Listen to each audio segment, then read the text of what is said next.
بسم الله الرحمن الرحيم. الحمد لله رب العالمين، والصلاة والسلام على رسول الله وعلى آله وأصحابه ومن دعا بدعوته واستمسك بسنته وصار على نهجه إلى يوم الدين.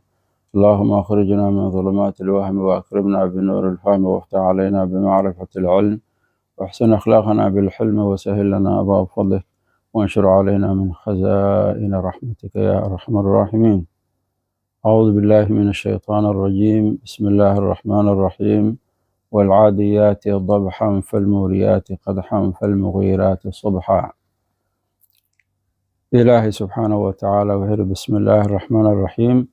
إلهي مقعيسا أيانكم باللابنين الله نحريست عامك متك خاصك نحريسته. إلهي وحير والعاديات أيانكم دارتي يعني كوي قد بي فرده واي وجهاتك مركز لقود شري يعني muxuu ahaay ordayay oo markii lagu jiro maaragtay dagaalka iyo jihaadka iyo lagu jiro jamcu caadiya ayaa la yidhaha ismu faacil waaye yani fardihii gudbaya waa ordaya aad u dheeraynayay walcaadiyaat marka kuwaasaan ku dhaartay walkhayl alcaadiyaat waa sifa limawsuufin maxduufa la yidhaha sifa oo mawsuufkeedii marka meesha ka go-an yahay marka والخيل العاديات أيان كدارتي ضبحا يعني قالوا ضبحي وحواي وإضراب النفس نفس كأما النفط أما عود كصوبحية فرس مركو أردي ومارتي يعني ضجيج كصوبحية وفردها هين راجعة كاسر الوجه دامات ضبحا حال أيهين يعني عاديات كالغا حالين يعني حالي هو ما تقيلين أما عضيين xaalay yihiin fardahaas ayaan ku dhaartay buu yidhi ilaahi subxaanahu watacaala. falmuuriyaati ayaan ku dhaartay kuwii hurinaya waay marka muuriyaat jamcu muuriya waaye ismu faacil waaye waxa weeyaan ikhraaju naara loo jeeda dabka oo xolac lasoo saaro marka qoobkeeda markay ku dhifato yani sheeg ayaa waxaa kasoo baxaya yani dab baa kasoo baxaya maaragtay xawaafirta ama qoobabka fardaha dhagaxa markay ku dhacaan orodkaas ay ordayso marka holaca ka soo baxay marka falmuuriyaati falkhayl almuuriyaati waa fardihii hurinayay qadxan yani madagayn madag yani holac soo saarayay sidii madagtoo kale u soo saarayay ayaan ku dhaartay. falmugiiraati kuwii maaragtay weerarayay mugiiraat jamcu mugiira waaye oo waxa weeye ficilka aqaara laga keenay waxa weeyaan kuwii يعني بغتة ويرى عدو ومارت يعني كوي عدو ويرى فالخيل الموريات مغيرات وفرده ويرى عدو صبحا صبح يعني وقت الصبح قاعد ويرى كواسان قدارتي وفأثرنا كعيني واي فأثرنا كعيني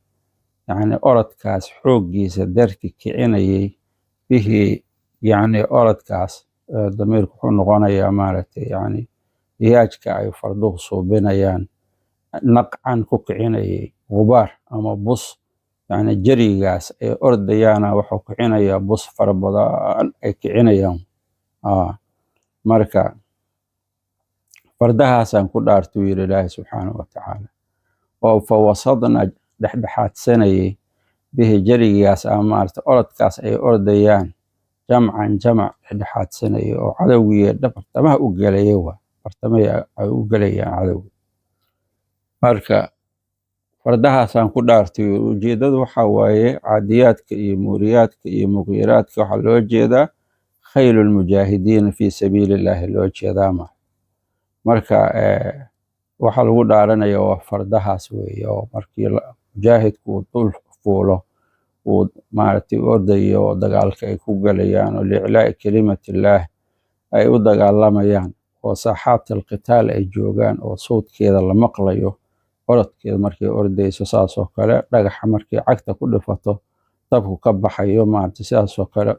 busku uu soo kacayo meesha ay ordayso qubaarka oo haddana cadowga inta dhex gasha jamaca cadowga kala jebinayso maaragtay يعني dhinacyo u kala saaraysa fardahaasaan ku dhaartee ina alinsaana insaanku lirabbihi rabbigiisa lakanuudun waaye yani mid inkiraya diidaya yani fardahaas ayaan ku dhaartay insaanku waxa waaye يعني mid inkiraya oo maaragtay diidan rabbigiisa waay. marka jawaab alqasamkii waa in alinsaana lirabbihi lakanuud waay lajaxuudun waay mid diidaya rabbigiisuu diidaya nicmada rabbigiisuu diidaya waa inkiraya inuu ku shukriyu diidaya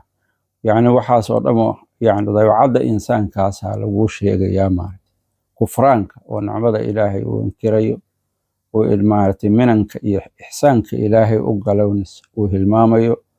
gaflada ama waxaad tidhaahdaa gaflada uu hilmaamayo gafla ay qabsanayso inuu daa'imo shukriga ilaahay iyo tadaruc ilaahay u tadaruco shadaa'idda iyo dhibaatadu markay jirto oo uu ku mashquulayo waxaasoo dhan barwaaqada iyo caafiyadda iyo markuu helo waxaasoo dhan iska iloobayo. marka insaankan lagu sheegayo jinsi waaye waxaa loo jeedaa sifada qaalibka ah calaa dabci linsaan sida qaalibka ah waaye ayaa sidaas waa nisab mutafaawita la yidhaaho way kala tagsantao dadku isku wada mid maaha ilaa qof ilaahay dhowray mooyaane. waxaa kaloo la yidhaha insaanka halkan waxaa loo jeeda waa insaanka gaalka ah loo jeeda mu'minku maba soo gelayo oo maaragtay sidii ninkii la dhihi jiray muxuu ahaa alwaliid ibn mugiira iyo saasoo kale maaragtay. laakiin in la yidhaahdo jinsiga loo jeedaa oo kaafirkuna uu dukuul awaliya soo gelayo qof kastoo maaragtay ilaahay diintiisa diidanna uu maaragtay dabagelayo ama cisyaanka iyo macsida gala waxaasoo dhan ay soo wada gelayaan. marka insaanka waxaa la yidhi rabbigiisa lakanuudun ay lajaxuudun kii diidaya waay inkiraya nicmada ilaahay alla u galay ixsaankiisa u galay. wa innahu insaankiyaa la yidhi calaa daalika kaas korkiisa oo kanuudka ah oo diidmada ah oo juxuudka nicmada ilaahay uu inkirayo la shaahidun calaa nafsihi waa naftiisa kii ka markhaati kacaya waa ku markhaati furay yani atharu daalika sifaas way ka muuqataa waay aad iyo aad uga muuqataa yani duqyaankaas uu diidayo nicmada ilaahay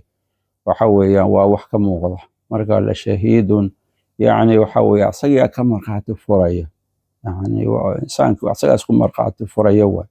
oo nicmada ilaahay maaragtay inuu diidan yahay oo inkirsan yahay taas waxa weeye waa wax aad iyo aad u muuqda.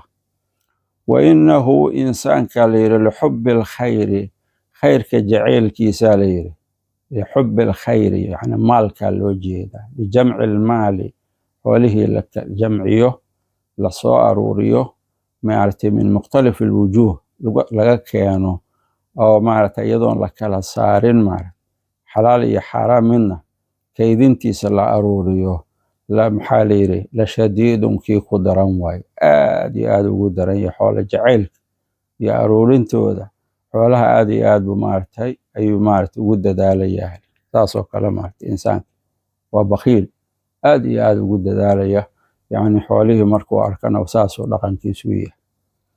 ilaahay wuxuu yidhi marka afalaa yaclamu insaanka sidaas subinaya oo nicmada ilaahay inkiraya oo maaragtay muysa ogeyn ma'aalkiisa meesha dambe u noqonayo afalaa yaclamu miyaanu ogeyn insaanka saa u dhaqmayahay idaa bucthira markii lasoo bixiyo banaanka lasoo dhigo maa fi lqubuuri qubuuraha waxa ku jira caaqibadiisa ciribtiisa waxay noqon doonto miyaanu ogeynaa laleeyahy idaa bucthira yani markii alla wixii ciidda ku jiray lasoo gediyo ra'san calaa caqab loo gediyo maa fi lqubuur waa amwaadii iyo waxaasoo dhan banaanka la keeno lilxisaabi waljazaa wa ida alqubuuru bucthiradii waay markii banaanka lasoo dhigo taa miyuusan maaragtay xaalkiisu muxuu noqon doonaa miyuusan taa ogeynaa laleeyahy insaanku waa ka sidaa u dhaqmaye oo waxusila lasoo xasiliyo lasoo keenay ay waa jumica loo jeedaah maa fi suduuri xabadyada wixii ahaaday yani maa fi suduur ay maa fi lquluub min khayrin wa sharin wax alla wixii khayr iyo shar ku jiray qalbigana oo uu qarinayay insaanku adduunka markuu joogay oo mastuurka ahna banaanka lasoo dhigo banaanka lasoo dhigo waqtigaas yani xaalkiisu wuxuu noqonayo miyaanu ogeynaa laleeyahy ninka saa u kibraya oo nicmada ilaahay saa u inkiraya miyuusan xaalku saa markuu noqdo xaalkiisu noqonayaa waay. ina rabbahum buu yidhi ilaahay rabbigeen ina rabbahum rabbigoodu bihim iyaga yowma idin maalintaas lakhabiirun kii baatin og weeyaan. Yani rabbahumta waxaa loo jeedaa almabcuuthiina kuwa la soo bixiyey ee qubuuraha laga soo saaray ee xisaabta loo soo saaray amaalmarinta. Rabbi waa ogyahay axwaashooda midda daahirka iyo midda qarsoon intaba. maalintaas Rabbi waa ka warqabaa weeye, waana ka amaalmarinayaa ciddii xumaanta suubiday waxay suubiyeen amaalkeeda siinayaa. qoladii wanaagga suubinada wanaaggeedii buu maaragtay ka amaalmarinayaa. ilaahay kuwa wanaagga iyo maaragtay khayrka la siiyo allah inaga dhigo.